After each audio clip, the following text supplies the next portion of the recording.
இப்போ உங்கள் retirement age என்ன அப்படின்னு நீங்கள் ஒருத்தர்கிட்ட போய் கேட்குறீங்கன்னு வச்சுக்கோங்களேன், ஒவ்வொருத்தர் ஒரு பதில் சொல்லுவாங்க.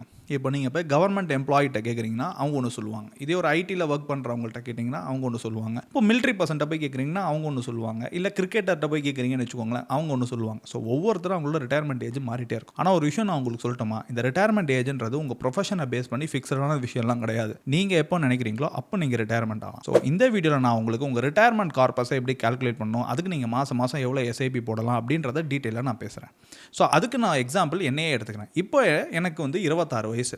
நான் என்னோட 45வது வயசில் ரிட்டையர் ஆனோம் அப்படின்னு பிளான் பண்ணுறேன். ஸோ எனக்கு இன்னும் 17 வருஷம் இருக்குது. ஃபஸ்ட்டு நம்ம கன்சிடர் பண்ண வேண்டிய விஷயம் என்ன அப்படின்னா, இப் சப்போஸ் இன்னைக்கு நான் ரிட்டையர் ஆகிறேன் அப்படின்னா எனக்கு மாதம் எவ்வளோ வருமானம் வந்தால் எனக்கு கம்ஃபர்டபுள். இன்னைக்கு இருக்கிற காலகட்டத்துக்கு எனக்கு 60,000 ரூபாய் வந்தால் நான் கம்ஃபர்டபுளாக இருப்பேன். ஆனால் என்னோட 45வது வயசு வரும்போது இன்ஃப்ளேஷன்னால இதோட வேல்யூ அதிகமாக இருக்கும். இப்போ 60,000, இதே 17 வருஷம் கழிச்சு பார்த்தீங்க அப்படின்னா அது ஒரு 1,60,000 ரூபாய் எனக்கு மாதம் தேவைப்படும். ஸோ 45 வயசு ஆன அப்புறம் அடுத்து எனக்கு ஒரு 85 வயசு வரைக்கும் எனக்கு மாதம் ஒரு கம்ஃபர்டபுளான அமௌண்ட் வரணும் அப்படின்னா எனக்கு எவ்வளோ கார்பஸ் தேவைப்படுது அப்படின்னு பார்த்தீங்கன்னா 3,65,00,000 ரூபாய் தேவை. ஸோ இந்த 3,65,00,000 ரூபாய் நான் இதில் எஃப்டிலையோ எங்கேயோ போடுறேன் அப்படின்னா 1,60,000 ரூபாய் நான் விட்ரா பண்ண ஆரம்பிக்கலாம். ஆனால் இங்கே ஒரு விஷயம் இருக்கு. வெறும் 1,60,000 ரூபாய் நான் என்னோட 85வது வயசு வரைக்குமே விட்ரா பண்ண முடியாது. ஏன்னா நான் ரிட்டையர் ஆன அப்புறமும் இன்ஃப்ளேஷன் ஒரு விஷயம் இருக்கு. ஸோ இப்போ நான் ஒரு 5% இன்ஃப்ளேஷன் நான் அசியூம் பண்ணுறேன் அப்படின்னா வருஷம் என்னோட விட்ராயில் நான் 8,000 ரூபாய் இன்க்ரீஸ் பண்ணிட்டே வருவேன். ஃபர்ஸ்ட் வருஷம் 1,60,000 ரூபாய் எடுப்பேன். அதுக்கு அடுத்த வருஷம் 1,68,000 ரூபாய் எடுப்பேன். இப்போ எனக்கு 3,65,00,000 ரூபாய் கார்பஸ் தேவைப்படுது. ஆனால் இதில் என்ன விஷயம் பார்த்தீங்கன்னா என்னோட 85வது வயசு வரும்போது என்னோட பேலன்ஸ் எவ்வளோ அமௌண்ட் இருக்கும் பார்த்தீங்கன்னா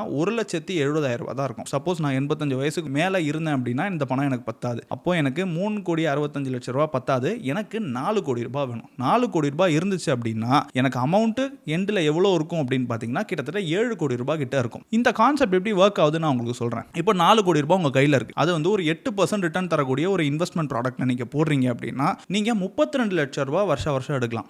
ஆனால் நான் ஸ்டார்டிங்கில் எவ்வளோ எடுக்கிறேன், கிட்டத்தட்ட 19 லட்சம் ரூபாய் தான் எடுக்கிறேன். ஸோ மிச்ச பணம் அதுலேயே திருப்பி ரீஇன்வெஸ்ட் ஆகும். ஸோ நம்ம க்ரோத் பொட்டன்ஷியலை விட விட்ரா கம்மியாக பண்ணும்போது corpus over the period build ஆகிட்டே இருக்கும்.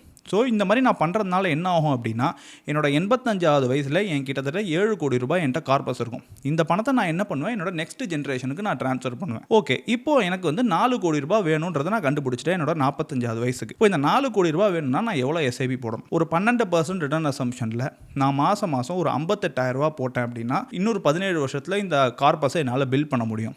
இல்லை 58,000 ரூபாய் எனக்கு பெரிய விஷயம் அப்படின்னா 38,000 ரூபாய் ஸ்டார்ட் பண்ணலாம். 38,000 ரூபாய் ஸ்டார்ட் பண்ணிவிட்டு வருஷம் 3,800 ரூபா நான் இன்க்ரீஸ் பண்ணிக்கிட்டே வந்தேன் அப்படின்னா என்னோட 45வது வயசில் என்கிட்ட இந்த 4 கோடி ரூபாய் வந்துடும். இப்போ ஒரு சில பேர் நினைப்பாங்க எனக்கு 38,000 ரூபாயும் பெரிய அமௌண்ட் அப்படின்னா உங்களால் எவ்வளோ அமௌண்ட் ஸ்டார்ட் பண்ண முடியுமோ அதை ஸ்டார்ட் பண்ணுங்கள். பிகாஸ் இங்கே பர்ஃபெக்ஷன் மேட்டரில் இம்ப்ளிமெண்டேஷன் தான் மேட்டர். நீங்கள் இப்போ இருக்கிற சூழ்நிலைக்கு 38,000 ரூபா 58,000 ரூபா உங்களுக்கு பெரிய பணமாக இருக்கலாம். ஆனால் நாளை பின்ன நீங்கள் ஏதோ ஒரு பிஸ்னஸ் ஸ்டார்ட் பண்ணலாம், உங்களுக்கு ப்ரொமோஷன் வரலாம், உங்களோட வருமானம் உயரலாம். அந்த டைமில் நீங்கள் ஜீரோலேருந்து ஸ்டார்ட் பண்ண வேண்டாம். ஆல்ரெடி நீங்கள் ஸ்டார்ட் பண்ணதுலேருந்து திருப்பி வெல்த்தை பில்ட் பண்ணால் போதும். ஸோ உங்கள் ரிட்டையர்மெண்ட்டை முடிஞ்ச அளவுக்கு சீக்கிரமாக பிளான் பண்ணுங்கள், ஏர்லியாக ஸ்டார்ட் பண்ணுங்கள். கொஞ்சம் கொஞ்சமாக உங்கள் வெல்த்தை பில்ட் பண்ணி சீக்கிரமாக ரிட்டையர் ஆகுங்க. இந்த மாதிரி வீடியோஸ் உங்களுக்கு அடிக்கடி வரணும் அப்படின்னா இந்த சேனலை சப்ஸ்கிரைப் பண்ணுங்கள். தேங்க்யூ.